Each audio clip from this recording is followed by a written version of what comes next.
So, I'm going to tell you a little story. I've just got in, by the way. I was in Manchester last night. I've travelled home, just got back to the flat. When I was a kid, one Christmas, I think it must have been about 1997. So I was 11 and my brother was 10.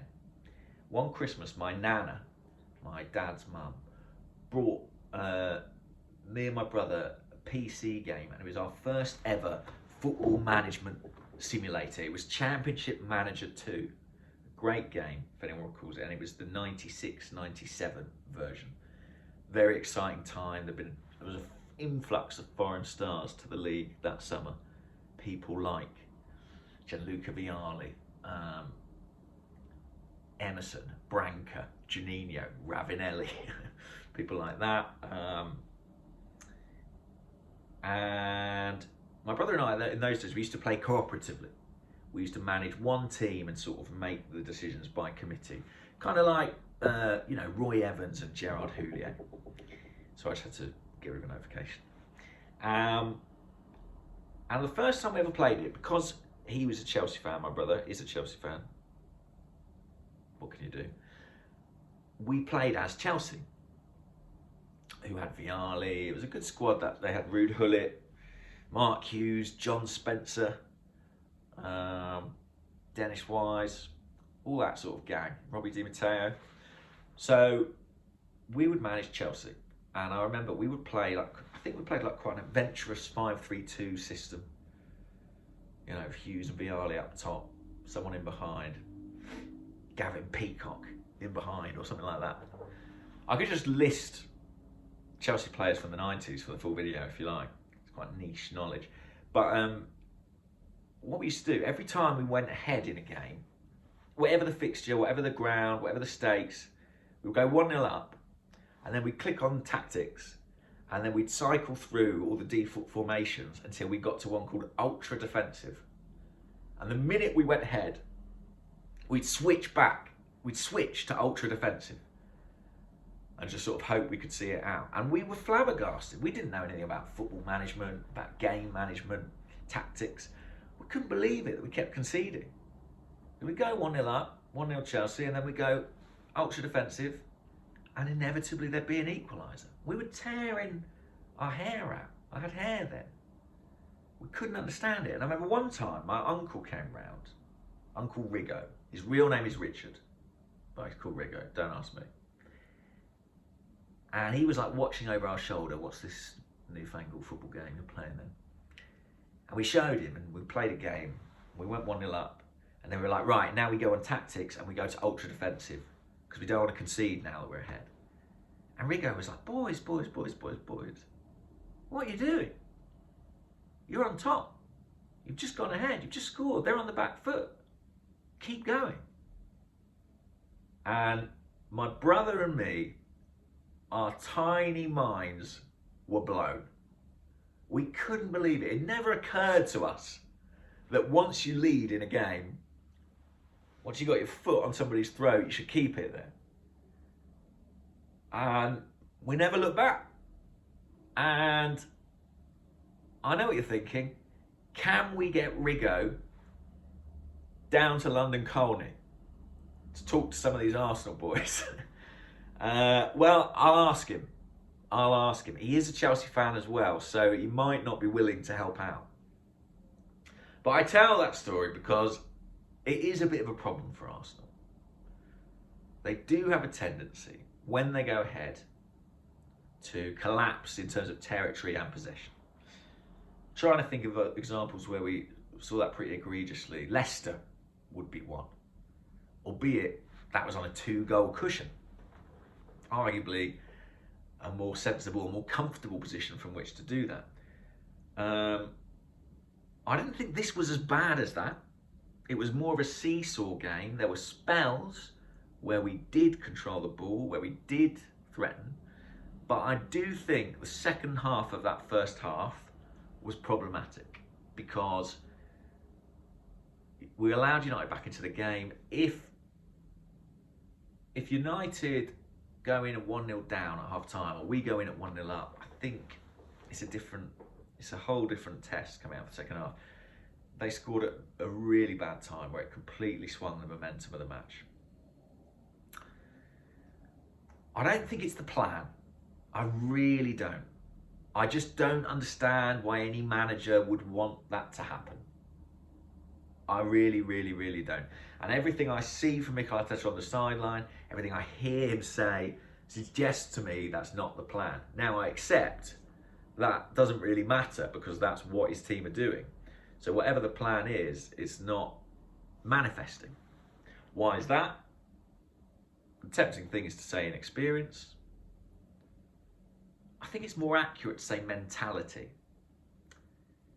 I think that's not contingent on age. I think you can have players who are 18 and have the right mentality, and players who are 35 and don't. What do we do wrong?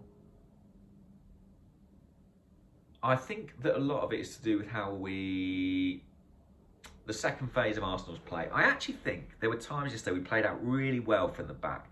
The back four and the goalkeeper played some pretty intricate stuff. Even Partey and El Neni had their moments, but it was when we looked to play beyond that, when we looked to hit the front line. And what we want is the attack to receive the ball, hold it, and set it for players who are coming onto the ball with the game in front of them. And we don't do that well enough. And that's not just Aubameyang.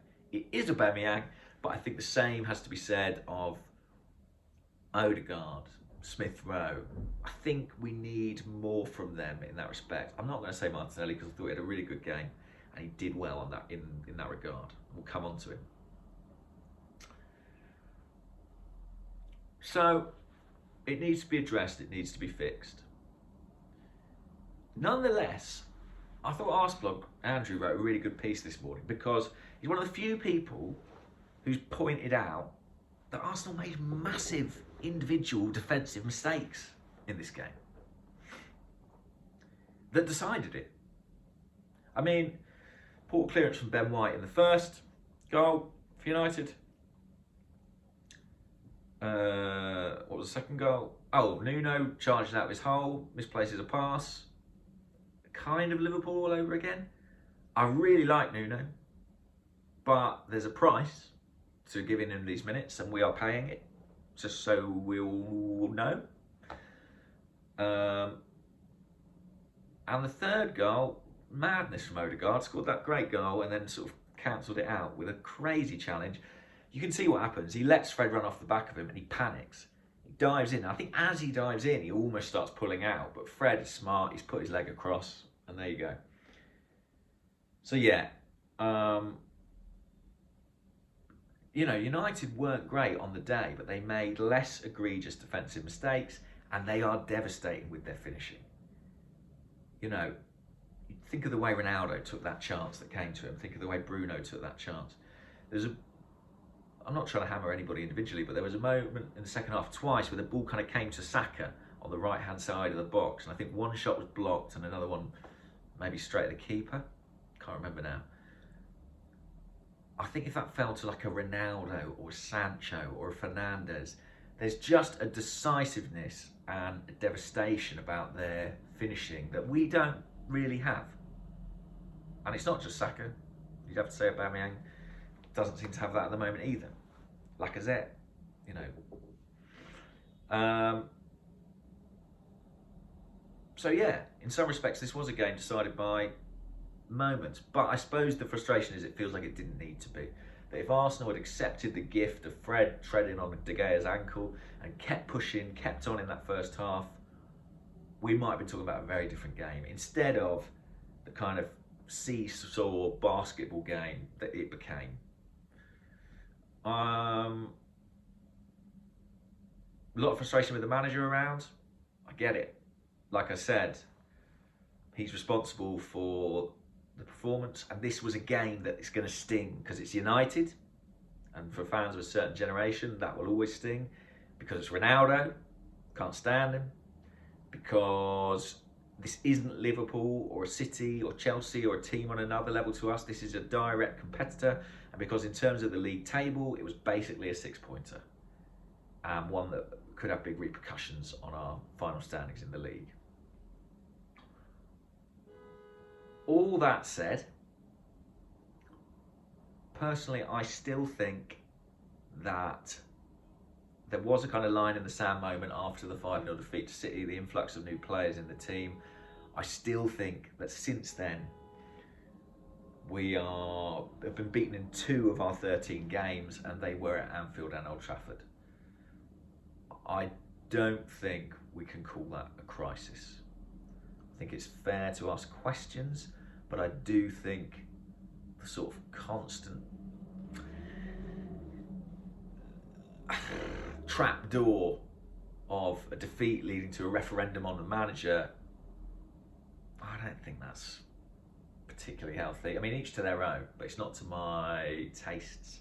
I think there's a value to stability for this group, but that is just a completely subjective thing. West Ham game's massive in a couple of weeks. Everton game pretty big on Monday too. Just before I go, I want to talk about positive. Gabriel Martinelli. You can't really take an opportunity more emphatically than he has done in terms of what he did coming on against Newcastle and I was just completely blanked. And what he did at playing at Old Trafford.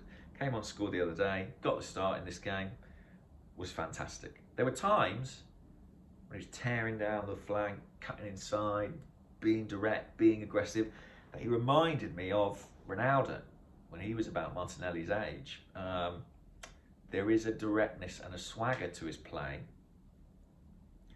that is very enjoyable to watch. But more than being enjoyable to watch, it was effective. He was dangerous.